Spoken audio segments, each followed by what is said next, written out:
એવી છે નકલીના કારોબારની જે બેફામ રીતે ફૂલી ફાલી રહ્યો છે રાજ્યનું કોઈ પણ શહેર હોય, કોઈ પણ જિલ્લો હોય, તાલુકો હોય, અને અત્યારે તમે જે જુઓ છો એ શંકાસ્પદ ઘીનો જથ્થો છે. જી હા, ભલે બોર્ડ અમૂલનું એની ઉપર લેબલ અમૂલનું લાગ્યું હોય, પણ આ ડબ્બામાં ઘી અમૂલનું ન હોવાની વાત ચર્ચાઈ રહી છે. અને એટલે જ ફૂડ વિભાગ ત્રાટક્યું હતું. આરોગ્ય વિભાગે અહીંયાથી નમૂના પણ લીધા છે. ડુપ્લિકેટ ઘી હોવાની આશંકા જન્મી રહી છે.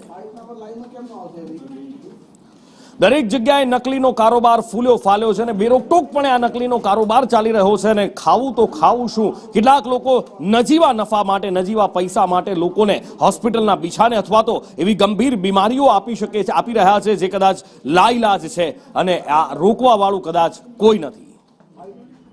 અમદાવાદ મ્યુનિસિપલ કોર્પોરેશનના આરોગ્ય વિભાગ દ્વારા એક જગ્યાએ દરોડો પાડવામાં આવ્યો હતો અને શંકાસ્પદ ઘીનો જથ્થો છે તે મળી આવ્યો છે.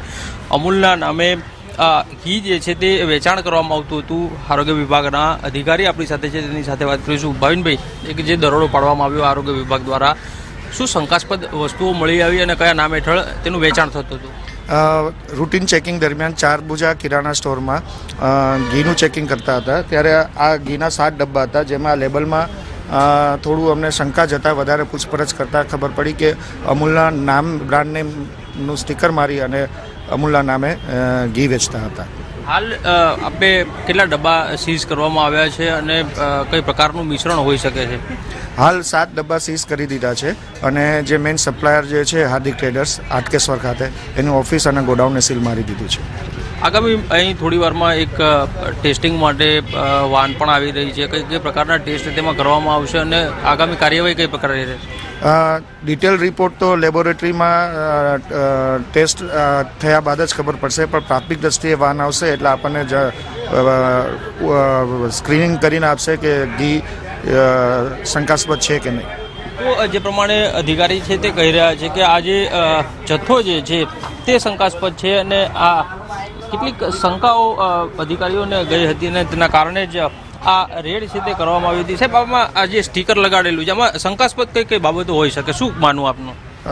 સૌથી પહેલાં શંકા અમને ત્યારે ગઈ, શુદ્ધની જગ્યાએ શદ લખેલું હતું અને અમૂલના ઘીની વેલિડિટી 9 મહિનાની હોય છે, જ્યારે આમાં ઘીની વેલિડિટી 1 વર્ષની હતી અને ઉપરથી આ સ્ટીકર મારેલું છે, એટલે શંકા વધારે છે.